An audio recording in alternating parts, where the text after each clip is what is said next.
What's up, everybody?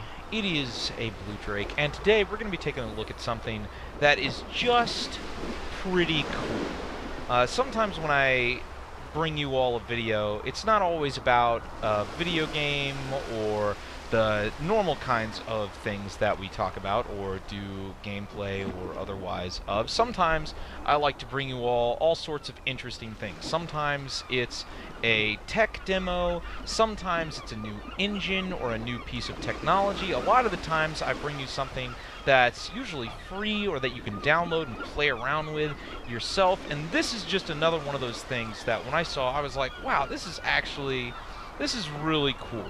And it's also something that if you think this is cool as well and you want to play around with it yourself, you can download it. There's a download available for free. If you want to check that out, I'm going to go ahead and link that in the comments section. I'll pin that comment so you can go down, look at that link, and then you can go download and play around with this yourself. But as you know, if you have been watching this channel for a while, we like talking about all sorts of different things with Unreal Engine 4 and Unity and the game development and just development in general community. And this is one of those kinds of projects that really changes your idea of what an engine can be used for. Not always necessarily purely games or gameplay, but when you have a community of people that come together that have a very singular purpose and something that they want to accomplish, and they have something like Unreal Engine 4 at their fingertips, these are the kinds of things that come out of it that I think is really cool. And what this is, what we are looking at right now, is a group of people, a group of developers. I'm not even sure if you would call them game developers. It's almost more like a museum. But this is a community of people that have recreated the Titanic and have recreated it completely, end to end, with every single facet of detail from scratch. And this is the kind of stuff that I love seeing whenever I talk about the power of having something like Unreal Engine 4 and all of these other tools that are just completely available to everyone now. You have people that can use it to do things that almost kind of like surpass video game development, where it's almost more like creating a museum. It really is like recreating history in ways that you couldn't even do in real life. Like, imagine if you were to do all of this in even like a real life museum. Like, you couldn't even really do it at this scale, and you couldn't preserve it as easily as either. Like, you maybe set up like an exhibit once, and then over time it would get torn down. But this, you have people that can recreate all of this detail, all of it, from scratch once, and have it forever in a digital space, which is so interesting. Like, it's just so cool. Like, just I think this kind of stuff is, honestly, it's just like obsessive to me. Like, I love it so much. And there's so many other things that I would love to actually see beyond just the Titanic. That, you know, imagine if you did this kind of stuff for submarines or even modern destroyers and carriers and everything, so people can get a sense of not just like the scale, but everything that was actually inside of these massive, like, seriously, we could go wherever we want. You can just go anywhere. It's like it's a walk around museum on your computer, and you can feel free to download this yourself. And if you press, you can actually press a key, and as you walk around, it will actually give you information about what every single different part of the ship was and who was actually living in the different, like, this is stuff that you cannot recreate or do any other way. It's so interesting. So here's what we're going to do. We're going to go ahead and we're going to go take a few stairs upstairs. And I think, as you, like, here's the coolest thing. As you guys know, as we continue to geek out about all of the other technology and everything else that's happening, on and on and on, is as you see the scale of games continue to grow, as you see the detail of games continue to grow. See, we could go down this whole area if we wanted to. I think this is kind of like a really cool way to visualize how much further we can go in video games, and also how much more video game development tools can be used beyond just video game development.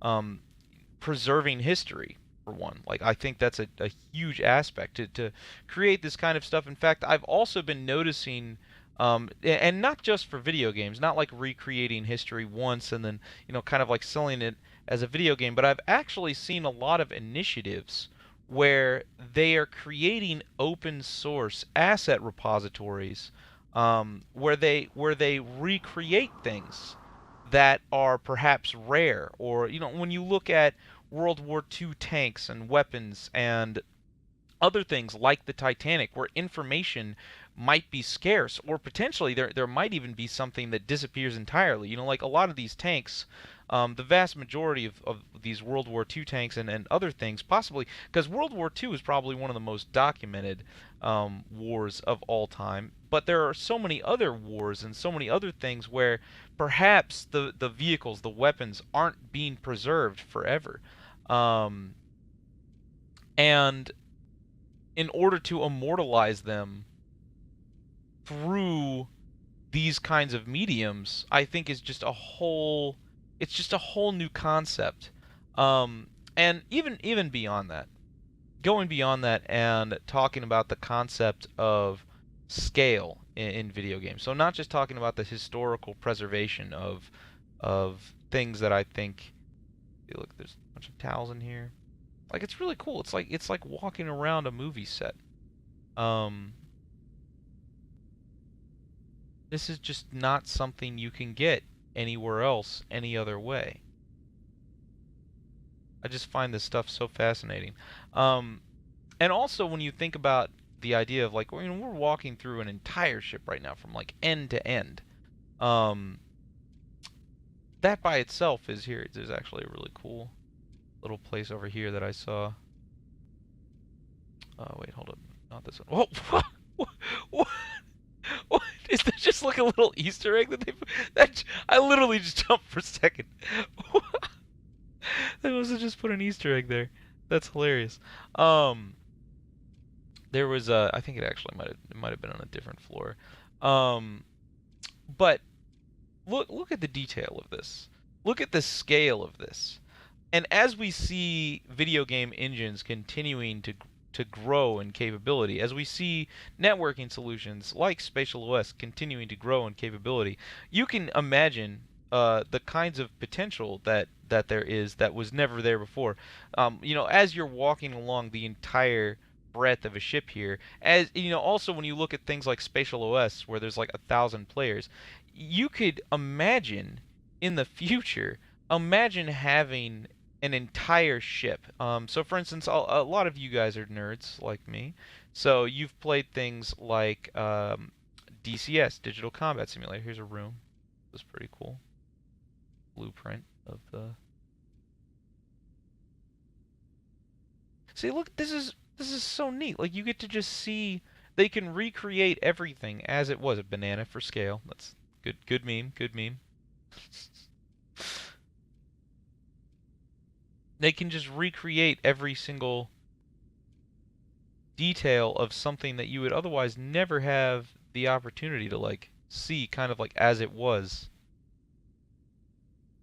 Like, it's not like you could just recreate all of like an entire ship in real life exactly the way it was. It's like impossible.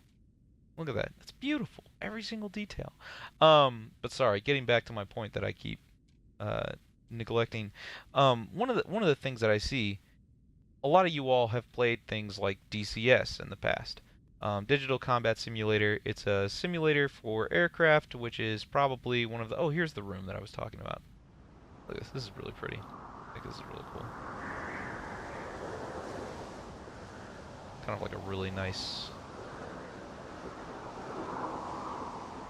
brunch area. And in Digital Combat Simulator, there's a really a deep form of gameplay where every single button is clickable. But Digital Combat Simulator is also focused on like single pilot vehicles, because that's the kind of scope that they're going for. And there's actually a couple of vehicles that have come out recently that are like 2 players, so you can get 2 players inside of a single vehicle. But as capabilities expand, as you guys saw, for instance, the Spatial OS demo that we did, where you can have 1,000 players, or theoretically as many as you want in a single game world, and then you're playing something like this with the Titanic, where you can walk around the entire interior of the Titanic from end to end. You could imagine having like, and this has never been done before in a game once. I am just thinking of things that have never been done before that could be done for the first time. Imagine having a complete destroyer, like a naval ship. Like a naval ship. And not like World of Warships style or War Thunder style, where you have a single ship and you're just kind of controlling it. I'm talking a full ship simulated like this in multiplayer. And then using some kind of infrastructure like Spatial OS in order to have a naval battle. I mean, you've actually kind of already seen people starting at this. Look at Sea of Thieves, right? Look at even the other game that I can't remember the name of, and I feel really bad about. But there was another game in Unity that had ships that you could that was kind of similar to Sea of Thieves. Black something? I can't remember. Anyways, but when you look at games like Sea of Thieves, where it's kind of already happening on a small scale, imagine taking that and having, for the first time ever, and I feel like this would actually be possible, imagine having a full naval ship with 500 players on it, or however many. I actually don't even know what the complement of a ship like that would be. Like an actual naval destroyer. How many crew does that typically have? And then imagine having like 100, 500, however many. Imagine having, you look at DCS with the F-18. Imagine having a carrier, like an aircraft carrier that's fully manned, like with a full crew component, and then actually having the players in the F-18s taking off on the top with all of the other crew, like maintaining everything. That you could actually, when you look at Civil War reenactments and World War II reenactments, I can see potentially in the future using Unreal Engine 4 and Unreal Engine 4 inspired and built games to do actual reenactments, and not just like video game style, like actual full everybody has a role, even if the role is boring, but we kind of do it just to like show kind of what happened and the reality of what was happening at the time, and doing a full scale reenactment of a battle in I feel like it's not even worth calling like a video game at that point, but like in like on through an engine like Unreal Engine 4 and online. It'd be amazing. Imagine being in a game like this and you have you come up here and there's like people running back and forth and they're like, "Oh, we're under attack." And you're like, "What?" And there's like a commander, and you look at what the Arma community has accomplished. You look at how many people coordinate in events, and you could imagine taking that and combining that with an actual naval ship and having, even if you did it on a small scale, imagine if you had like 2 ships, 100 players each on both ships, actually having to like have crew complements. Everybody has to know their job. And if you don't, then the whole thing just breaks down. That would be hilariously awesome. And I think as we continue to push the boundaries of what is possible, and that's also why I think, like market saturation in game development, I think is both a blessing and a curse. I think it's obviously a lot of people are going to think it's a curse because it makes a lot of existing things less valuable, which I think can also be seen as a blessing, because then existing things are less valuable. So what does that mean? It means you can do more with them. It means they're cheaper. Means that people can push the bar higher. And I think that this is kind of like an example of that. This is kind of an example of like something that stands out. Because like I said, it doesn't really matter how accessible the tools are or anything. Like stuff like this. Stuff like this is really, really cool. It's just cool. Like it doesn't matter how. Like where else are you gonna get this? You have artists that go in and like painfully, and I think that's kind of cool, especially when you look at stuff like photogrammetry and whatnot. I think the cool thing about the Titanic is that the Titanic doesn't exist anymore. It's at the bottom of the goddamn ocean, so like you can't photogram it. So you actually have to come in here and you have to and immortalize it. You have to immortalize it through this medium.